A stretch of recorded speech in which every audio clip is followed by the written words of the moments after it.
નમસ્કાર દર્શક મિત્રો, આપ જોઈ રહ્યા છો કલમ ન્યૂઝ. હું છું પાયલ બામભણિયા. તો જોઈએ આજના મહત્વના સમાચારમાં. સુરતમાં એસઓજીનું મેગા ઓપરેશન.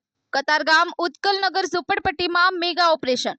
35 પોલીસ કર્મીઓની ટીમ ઓપરેશનમાં જોડાઈ હતી. ગાંજાના વેચાણ માટે જાણીતું છે ઉત્કલનગર. વહેલી સવારે 6 વાગે ઓપરેશન હાથ ધરાયું. કંઈ પણ સ્નિગ્ધ વસ્તુ હાથે નહીં લાગી. ફરી એક વખત આપને જણાવી દઈએ, સુરત એસઓજીનું મેગા ઓપરેશન. કતારગામ ઉત્કલનગર ઝુંપડપટ્ટીમાં મેગા ઓપરેશન. 35 પોલીસ કર્મીઓની ટીમ ઓપરેશનમાં જોડાઈ હતી. ગાંજાના વેચાણ માટે જાણીતું છે ઉત્કલનગર. વહેલી સવારે 6 વાગ્યે ઓપરેશન હાથ ધરાયું. કંઈ પણ સ્નિગ્ધ વસ્તુ હાથે નહીં લાગી. બ્યુરો રિપોર્ટ, કલમ ન્યૂઝ, રમેશ સત્યની સાથે.